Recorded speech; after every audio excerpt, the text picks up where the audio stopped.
How do you see the competitive landscape today? I mean, when I'm talking about the Indian private sector in the defense space, the Tatas, Mahindras, L&T, of course. How do you view the competitive landscape? We have very little, I would say, competition because the names that you said are not operating in Navy areas. We are mostly in Navy and Army, where actually in two programs we are cooperating with Tata's Defense Electronics. We are leading one, they are leading one. And therefore I don't see we crossing swords with other companies so much. I think our competition will always be with public sector. But is there the possibility of further collaborations, like you just spoke of the tie-up that you have, the partnership that you have with the Tatas? Well, we have one program which is tied up with Leyland, Ashok Leyland. So there is always an opportunity. Even with Mahindras, we can work together to pull in the resources and the competencies of both companies. How much has changed on the ground? I mean, Make in India has been the big flagship scheme of the government. Make in India in defense sector has, of course, been part of that overarching Make in India umbrella. We've seen a new defense procurement policy, delayed albeit, but nevertheless a new defense procurement policy in place. There has been a further liberalization of the offset obligations as well. How much has really changed from a Make in India perspective? I think it has changed somewhat. Much could have happened, but the intention and the urge to really make change is already there. There is no doubt in my mind. But I think we needed a lot in the aeronautical area, you know, the Air Force area, where we don't have much capability except for Hindustan Aerospace. And you know the overall performance of what has happened over the last 30 years. So obviously all these equipment, whether it was Rafale 36 or whether C-120 from Boeing, a lot of these different aeronautical planes are imported and they are very expensive, right? 6 submarine is jointly being made, but a lot of it is being imported is between Mesgaon Dock and DCNS. So we are not seeing on the ground too much Make in India. I think first major program of Make in India will be these guns. Otherwise there are missiles, there are missile launchers, there are bridges, all kinds of things are happening, but they are in hundreds of crores. 300 crore here, 200 here, 500 here. We want to see them in thousands of crores. So the gun will be first big 4,600 crore program. Since we're talking about Make in India, there has been a significant liberalization as far as the FDI cap for the defense sector is concerned. You know, 100% now allowed for the defense sector in specific. I know that there have been reservations raised by Indian industry on what this could actually do as far as Make in India and our objective to be self-reliant is concerned. How do you see this development? See, both this liberalization and Make in India program are two divergent routes. They are not working in cohesion. If there is some technology which is required very badly by India and required such that it is very classified world over and not more than 1 or 2 or 3 companies have it and they will not give it to anybody. Why us, anyone in the world? You can think of such rarest of rare case. But according to me, 99% of the programs can be either program by program or can be on long-term JV like what we did yesterday. And some which are developed locally. So such kind of 100% direct investment will happen maybe once in a while. And if it does happen, I can assure you there will be hardly any investment. Why do you say that? Because there are no big investments opportunities which are already over and above what is built in public sector and private sector. They won't spend 5,000 crore or 10,000 crore for defense unless they put parallelly another, let's say, plane factory, which will cost maybe $2–3 billion. And you don't see that happening? I doubt if somebody will put up another plane factory. So do you see then the possibility of more joint ventures with foreign companies and Indian companies? Can happen. can happen and are happening.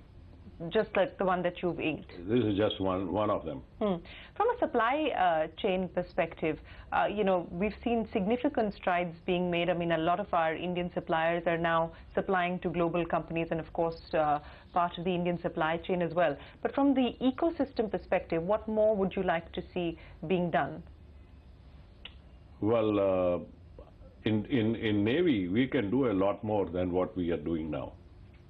You see, there are 16 vessels, 16 ships, which are called survey vessels, which a lot of electronics, hell of a lot, for last 5 years is being talked about. That needs radar, that needs sonar, all of that. Sonar is coming from one source, ship is coming from other source, both have to be integrated. All of this is going on for last 3, 4, 5 years. Of course, L&T is qualified, so as some public sector yard are qualified. There is hardly anybody in private sector anyway. But such kind of programs should be expedited, right? They are not coming anywhere on the ground for you to see, but they exist. Which comes back to my question on what will it take to have or to run time-bound programs, you know, to have dates which have a cut-off where you can expect decisions to be taken within that timeline, or is that asking for too much? No, little more hard work for you. Little more hard work for us. What do we have to do, sir? I think all the journalists are inquisitive by nature, right? And they have to do little more digging into which programs are on time, which are not on time, why they are not on time, who is coming in the way, is the resources are there, not there, is the manufacturing capabilities there, not there. Because a lot of people get qualified, I know already it is happening, who has no capability at all and will never be done by them. But what they do, they can put a stop to somebody who can do it. So is there a need to then review the eligibility criteria? I'm waiting for the strategic partnership program, which is also delayed. Well, it's delayed, but at least it will be announced in 3 months. So any new initiative will take much longer than 3 months. So what is it that you would like to see as far as the strategic partnership policy is concerned? The most competent companies which you see internationally, who and what capabilities are required to build what. Only those companies should be really listed for every equipment program by program. Okay, these companies can do this. There are companies where L&T will not be qualified. There we understand that. We have purposely stayed away from aeronauticals. We don't even try anything on planes. Mahindra is trying. Yeah. Tatas are trying. But we have not tried, so we don't clash. On the other hand, they are not in Navy. So we are in Navy. So there are a lot of things that can be done in rationalizing the strategic partnership to the most competent companies. Provided that people who want to get in, somehow or the other, do not manage to get in. And manage is a key word. Yes, I picked up on the manage to get in, quote unquote. How much management are we seeing? I think that requires research by you in Defense Ministry. The Defense Ministry is not an easy place to get into, sir. Nobody will stop you. No, but seriously, how much management is taking place? Quite a bit. Quite a bit. But is that to keep the most competent guys out? Is it to play spoiler, is my question. The people who want to get in think that they can do the job.